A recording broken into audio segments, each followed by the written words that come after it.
Assalamualaikum warahmatullahi wabarakatuh. Selamat datang kembali di Bagus Podcast, edisi khusus Wakil Rakyat Bicara bersama anggota fraksi PDI Perjuangan DPRD Banten. Bersama Saprol Pak Wawan, Ya, anggota DPRD Banten Dapil 4 Kabupaten Tangerang. Pak Wawan, di Kabupaten Tangerang ini kan menarik, yang ada yang wilayah pertaniannya, ada wilayah industrinya, ada wilayah nelayannya, yang kemudian semua kadang-kadang aspirasinya menjadi beban di pundaknya para wakil rakyat. Petani minta pupuknya tidak langka dan tidak mahal, nelayan juga minta BBM-nya tidak langka dan tidak mahal. Bagaimana kemudian Pak Haji bisa mengelaborasi, profesi ini yang harus diperjuangkannya ini, profesi petani yang harus diperjuangkan ini.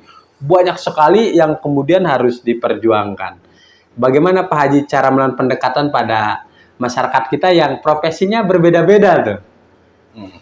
Oke, terima kasih Bang. Kan kita dipinta pendapat lagi untuk berbicara sebagai anggota legislatif nih di Bagus Podcast. Terima kasih. Intinya begini Bang, secara pendekatan ke bawah, turun ke bawah, tujuannya bersilaturahmi. Di mana harapan masyarakat itu udah pasti berbeda-beda, tapi kita harus punya jejaring. Jejaring ke pertanian ya pakainya komunitas pertanian. Di mana di situ ada KTNA kan gitu, kelompok tani nelayan andalan. Gitu kan, jejaring ke perikanan nelayan itu di situ ada HNSI. Himpunan Nelayan Seluruh Indonesia, masing-masing gitu kan, jadi ada kelompok. Tergantung kita berkolaborasi, pendekatan, silaturahmi. Apa yang tadi yang dicarakan oleh kebutuhan masyarakat itu biasanya kan harus dipenuhi aja. Dan masyarakat itu kita harus asuh, harus kita kasih, harus kita bina. Gitu kan, harus kita layani. Apa yang menjadikan suatu harapan saya ke depan, apa yang amanah yang dititipkan oleh masyarakat kepada saya, ini sebagai amanah itu yang saya pikul di pundak saya berat juga kan gitu. Kalau saya nggak bisa menjalankan amanah, menjadikan suatu bulian juga. Mudah-mudahan saya minta doanya juga sama warga masyarakat Provinsi Banten umumnya dan khususnya warga masyarakat Kabupaten Tangerang nih. Dapil saya menjadikan anggota legislatif yang amanah, yang jujur, adil, dan sesuai dengan visi misi Provinsi Banten, di mana untuk tidak korupsi. Dan untuk menampung amanah itu di mana sesuai dengan kebutuhan masyarakat. Kita arahkan, misalnya pengen pupuk, ya mungkin ada kios pupuk. Apalagi sekarang kan pemerintah pusat cukup luar biasa perhatiannya ke pertanian. Ya, apalagi Pak Menterinya cukup luar biasa. Karena menyangkut dengan ketahanan pangan sampai kedaulatan pangan. Betul. Bahwa sesungguhnya dari petak sawah itu untuk ketahanan pangan dan daulat pangan itu kita itu harus turun lagi ke sawah. Karena nggak tahu kan ke depan. Berarti kan program pemerintah pusat cukup luar biasa untuk warga masyarakat. Yang kedua, tadi yang ditanyakan, barang seperti di mana kebutuhan nelayan biar dapat BBM subsidi. Kalau setahu saya sering turun ke bawah, baik ke Cituis, ke Rojo, Binuangan, di Provinsi Banten itu semua pakai subsidi Bang. Karena setiap kapal nelayan itu beliau punya apa tuh yang buat isi BBM itu? Balkot ya. Nah, punya balkot untuk isi BBM subsidi. Dan itu layak dan patut oleh pemerintah diperhatikan, dan sudah diperhatikan, sudah berjalan luar biasa. Cuman terkadang kan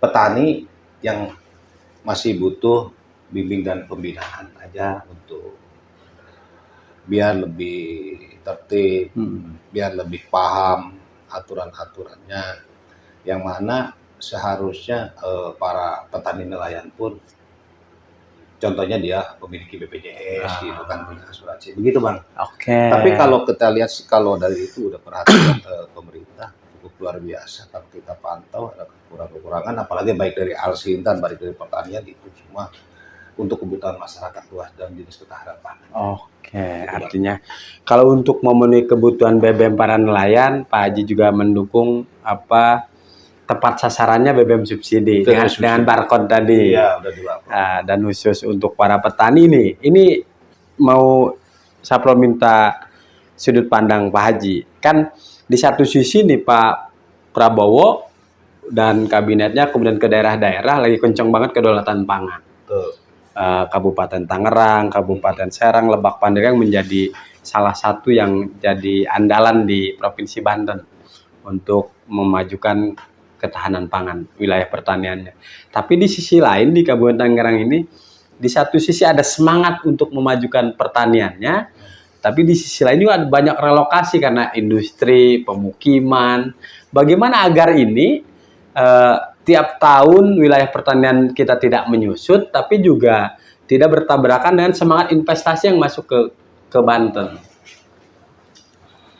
Oke, itu kan semua di situ udah hasil kajian misalnya dari tim riset apa yang dibutuhkan di wilayah tersebut. Misalnya kita di Provinsi Banten, 8 kabupaten kota, di mana yang buat kebutuhan industri, di mana yang ini buat lahan pertanian. Tapi kalau untuk wilayah-wilayah kota udah identik, itu larinya ke pemukiman, pergudangan dan perindustrian. Kecuali masih kabupaten, masih ada pertanian, misalnya Kabupaten Tangerang, Kabupaten Lebak, Kabupaten Pandeglang, sama Kabupaten Serang. Dari 4 kota itu mungkin kebanyakannya industri. Nah, ini di sini itu dari hasil kajian riset dan sesuai kebutuhan laporan tim riset ke bawah, di mana yang ini harus alokasi untuk industri, yang ini untuk pertanian, itu tergantung di rencana tata ruang wilayah.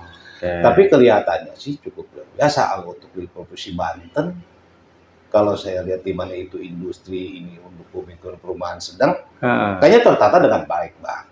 Kalau penilaian yang lain itu dua narasi saya, gitu. Tapi kalau saya lihat, apalagi saya di Kabupaten Tangerang, di mana itu lokasi sesuai dengan RT RW-nya, zonanya misalnya abu-abu buat industri, ya industri. Yang zonanya kuning buat pemukiman perumahan sedang, ya zonanya hijau ya buat pertanian. Yang kita patah. Cuman saya harus mengawal juga, harus mendorong dari kebutuhan pertaniannya. Gitu, untuk wilayah misal dari kecamatan Kresek, masih Carenang, yang masih ada BPP di sana untuk pertanian. Kalau untuk lahan-lahan seperti yang Abang bilang tadi, saya tanyakan, kayaknya kalau dia menyeberang dari rencana tata ruang wilayah tersebut, itu menjadikan suatu pelanggaran oleh pemerintah di sana. Tapi kelihatan sih kalau untuk sementara sekarang di Provinsi Banten itu cukup signifikan dan perkembangannya luar biasa, tidak keluar dari koridor RT RW Provinsi Banten.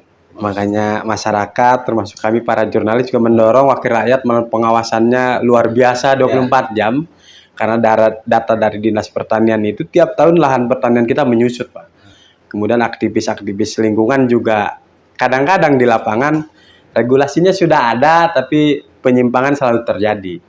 Konflik penyerobotan tanah warga dengan industri dan yang lain-lain. Makanya kita harapkan 100 wakil rakyat di DPRD Banten bisa, jangan ini terulang lagi. Karena apa?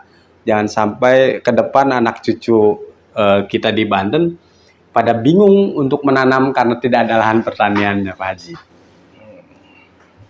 Karena mungkin sesuai dengan kebutuhan dari rencana tata wilayah Provinsi Banten. Tapi ke depan, insya Allah, karena anggota DPRD Provinsi Banten juga sekarang kan bertambah, Bang. 85 menjadikan 100 anggota DPRD. Betul. Dan mudah-mudahan Pak Gubernur juga yang cukup luar biasa selalu turun ke bawah, melihat kebutuhannya sesuai dengan cita Presiden Pak Prabowo. Karena Gubernur juga kan di sini kan Pak Andresoni termasuk satu politik, satu warna. Oke. Mudah-mudahan ke depan dalam segi pengawasan konteks berkolaborasi kita sama Pak Gubernur untuk kemaslahatan warga masyarakat Polusi Banten. Alhamdulillah. Itu tadi bincang-bincang kita dengan Pak Wawan, anggota fraksi PDI Perjuangan DPRD Banten.